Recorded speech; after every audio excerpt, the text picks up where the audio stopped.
Hi everyone, it's Jeanette here from the Sewing Studio with some beautiful Tilda fabrics. Now I feel really privileged to have been given these to work with. I love Tilda fabrics. Anybody that knows me, I've got a lot of favourites and Tilda is definitely one of them.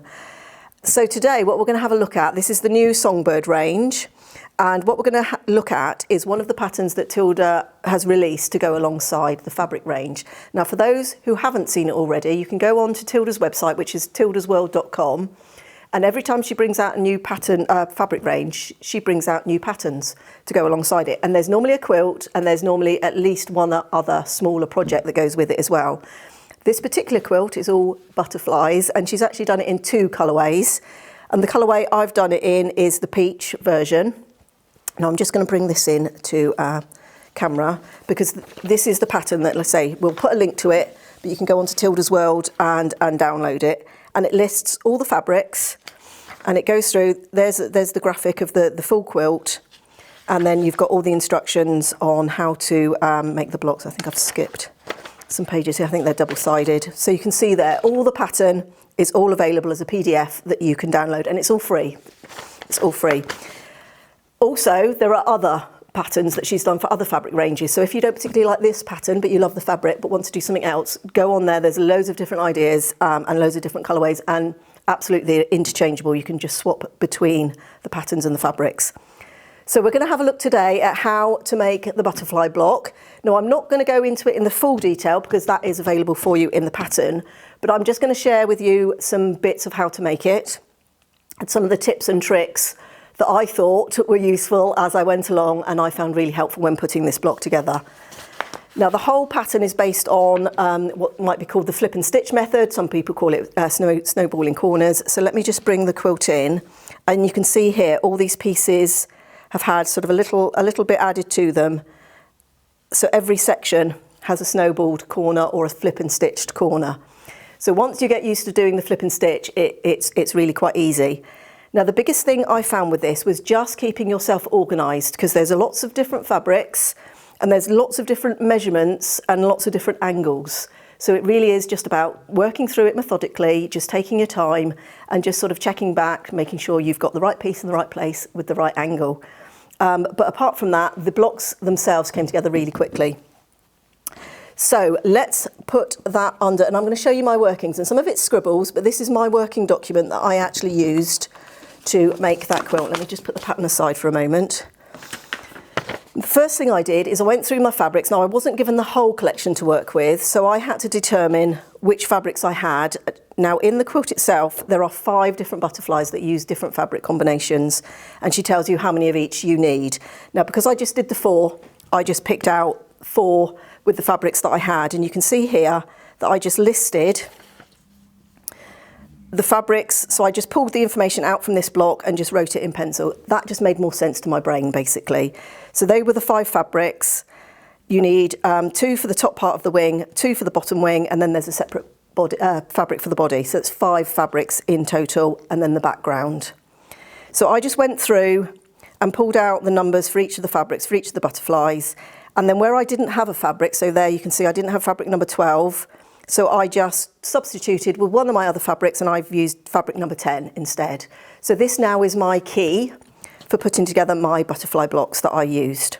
So this page was really useful, and as you can see, I've sort of scribbled all over it. The other page in the pattern that I found really useful was this one, and this gives the letter for each part of the butterfly and then the corresponding size for that piece of fabric.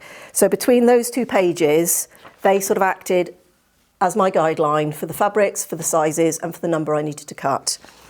Now, one of the things I always do, and I don't always work a lot from a pattern, but when I do, I always translate the information from the pattern into something that makes more sense to my brain. Now, I'm more visual. I don't take in lines of information very well. So I just make myself some little sort of cutting charts and some little sort of scribbly notes that I can also refer to that just keep me on track. Now this one is actually the one I used for, let me just move those out of the way so you can see it more clearly, for the actual butterflies. So this is my fabric numbers, and then I just wrote next to them the corresponding letter for the piece that needed to be, and as I cut it I just crossed it out. So that just made sure that I was cutting the right amount, the right sizes, and I had a double check. And that just worked really well. So that's one of my tips, is actually if you're not absorbing the information very well there, feel free to just copy it out again. And I think sometimes just the act of copying the information out helps embed the information and the pattern into your brain as well, or it certainly does for me. So once I've got that, I've cut out all my corresponding pieces, and I've got some sewn here just to save us a little bit of time. All the background bits, let me actually just show you that again. I did a chart which was just background pieces, so I could cut all the pieces all at once. And I just started with one butterfly, made sure I'd got that right, and once I was happy, I then sort of multiple cutted everything for a multiple cut, everything for the rest of the butterflies. So I'm doing my butterfly 5, and the fabrics I'm using, the fabric numbers from the list, are fabric number 6, 7, 10, 2 and 21. I actually changed that. Now, Tilda gives you the fabric lists and what fabric it is, and very handily actually, let me just show you this. There's actually a little diagram here that shows you a little thumbnail of the fabric, and it lists what fabric number that is. So you can easily correspond the fabrics you've got with Tilda's list that she's got here. So that's really, really helpful. Okay, so we're going to have a look at how we're going to put these pieces together. Now, you can see here, I'm going to bring them all in here, and I just, on a little sticky note, I just wrote the fabric numbers and pinned them to the fabrics so I could see which is which. And all, as I said, all of these are made with a flip and stitch corner. So we're just going to work methodically through these.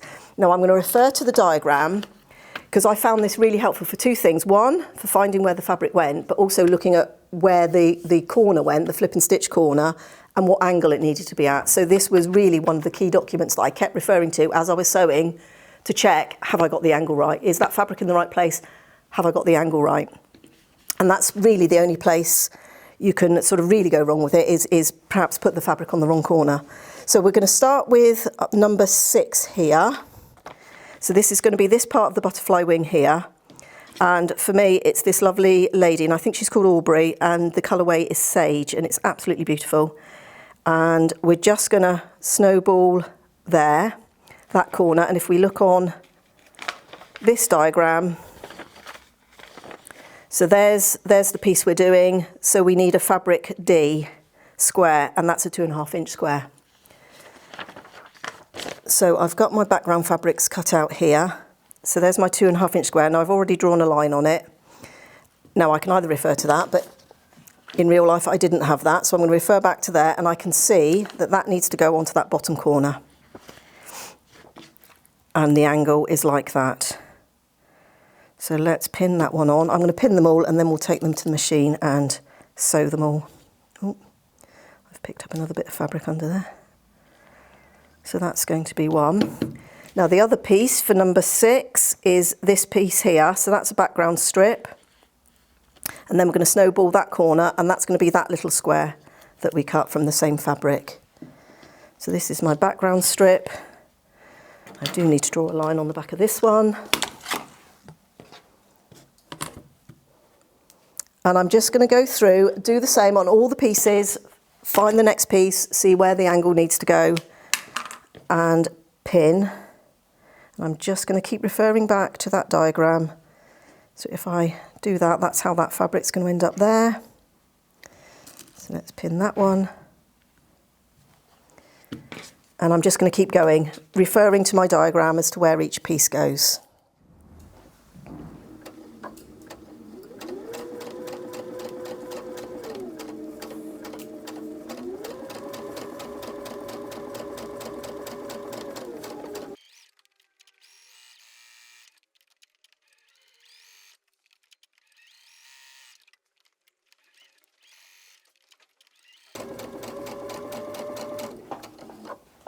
So my one little tip when you're doing the flip and stitch corners, the smallest piece is this little body piece, and it's only 1 inch wide, and you've got 1 inch squares that go on it.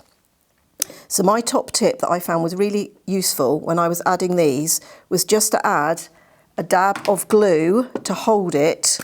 We're going to be cutting that piece away anyway, so just a little dab of glue in that corner there will help hold that very small piece in position and stop it from moving when you're sewing. So I found that really helpful when I was doing these, and now I can just do that second seam on this one.